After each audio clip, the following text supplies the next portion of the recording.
Hello, welcome to another English Sparkling with Tweedy. Unusual attire today. It's laundry day. That really shouldn't be an excuse for a grown man to be wearing an unusual shirt. This is a stripy shirt that I don't think really goes with tweed, but it's all I could find in the cupboard.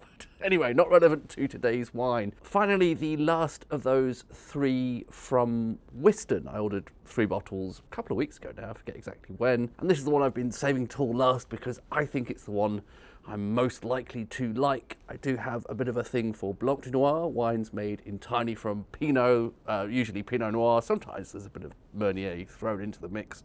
This one is 100% Pinot Noir, and it is a 2018 vintage. It says on the back here, it has a minimum of 5 years aging on the lees. Aromas and flavours of baked pear, green gage, rich buttery, croissant, vanilla bean, and toasted almonds.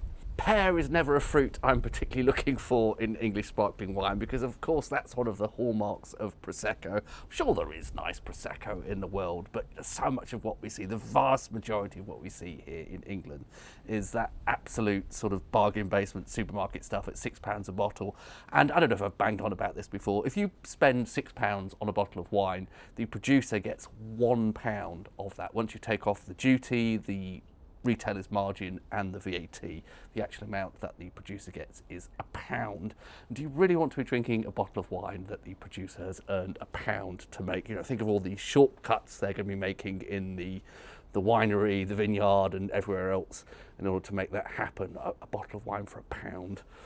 English wine, I accept it does on the surface look just extremely expensive a lot of the time, and it's partly economies of scale and it's partly to do with cost of living here versus parts of Europe where things like Prosecco are made. There's a whole bunch of other factors. One thing I noticed particularly is if there's ever a range of different wine styles made by an individual producer, they might make a classic cuvée, which is a blend of the Chardonnay and the Pinots, and they might make a Blanc de Noir, they might make a Blanc de Blanc, which is, you know, the 100% Chardonnay. Invariably, the most expensive of the lot will be this guy, the Blanc de Noir. I don't understand why this is intrinsically more expensive than, say, Blanc de Blanc, for example. Most places, if they have both, they'll charge more for this.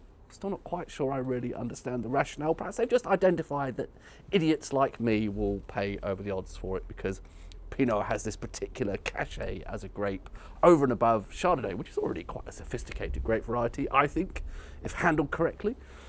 Anyway, shut up. Shut up, Tweedy. Let's just... Oh, that was a bit of an underwhelming pop, wasn't it? That's not a great sign. Because this isn't a hugely aged wine. 2018, 7 years since the grapes came off the vine, 5 years of those on the lees and so on and so on. But okay, I hope this is actually all right after all that. Sort of pale gold kind of colour, I suppose. On the nose there. Was there talk of almonds in those tasting notes? Toasted almonds. Sometimes that gets wafted about, talk of nuts and almonds in particularly sparkling wines. I've seen that a lot recently, and I think, where are you getting the almonds from? But I think that is actually, perhaps that thought has just been inserted into my mind there, but I think that is actually the first thing that's springing to mind here, is almonds, over and above anything else, over and above the talk of fruit character or anything. Okay. With a bit of a swirl, I think a little bit more fruit character there, sort of, hopefully a bit of Pinot-y fruit character. Almost a slight hint of very abstract blackcurrant. There might be a bit of stone fruit. I don't know if I'm yet getting that threatened pear they talked about.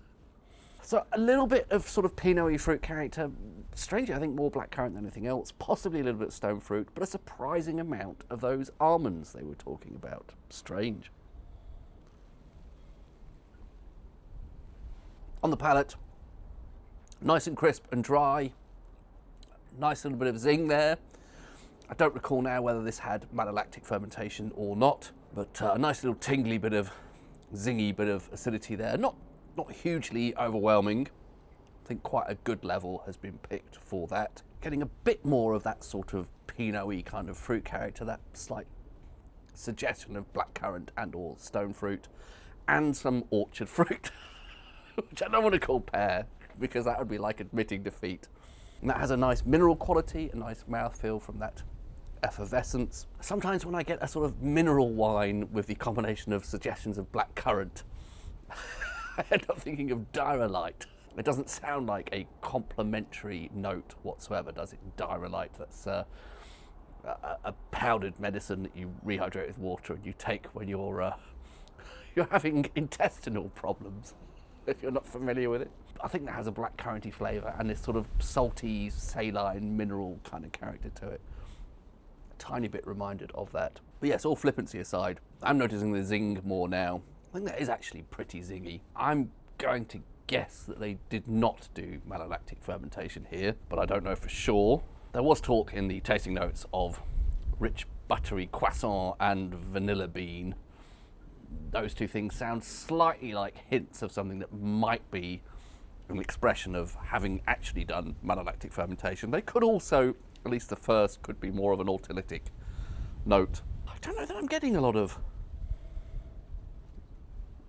autolytic character on the nose there. Again, perhaps that thought's now been put into my mind, but maybe there is a slight viennoiserie, French pastry whiff to it there, something slightly croissant-esque. I think my favourite thing about that is the acidity, quite mouth-watering. And I don't think it's a classic green apple zing or citrusy sort of acidity. It does to me feel a bit more like the kind of tart, pleasantly sort of tart edge you get from some sort of darker fruit. I think it's more like the kind of slightly tart edge you'd get from blackcurrants, apple and blackcurrant pie, or an apple and, I suppose blackberries are a bit similar in that respect to an apple and blackberry pie, that sort of sensation. That nice, appealing, sharp edge has that to it, and as I say, that mineral character. I'm warming to this. I think whenever there's a sort of a troublesome pop at the start, it was just the cork coming out there was very, very quiet, wasn't it? It's sometimes hard to tell because I have to adjust the volume levels in the video, so you don't always know, but you know, to my ears that was a very soft pop. That sometimes heralds bad news. If the cork wasn't somehow fit properly, then the wine inside could well have been affected. I don't think this is faulty here. It is a dry, zingy style, and I keep thinking of blackcurrants and mineral qualities, and hopefully not diarrhea, because the winemaker wouldn't be happy. Well, that's been a strange bundle of tasting notes, hasn't it? I don't know if I've really done this justice here. I do think I'm liking it, and I do think on the second glass I will like it even more. Possibly just had a brief moment of fright with the strange cork there, which coloured the first few impressions. So a quick summary then: dry, zingy. I think blackcurranty. Probably that I'll concede the orchard fruit, and yes, toasted almonds, like they say. Might not sound very appealing based on that terrible set of tasting notes, but I think I will actually enjoy this. Cheers with an empty glass.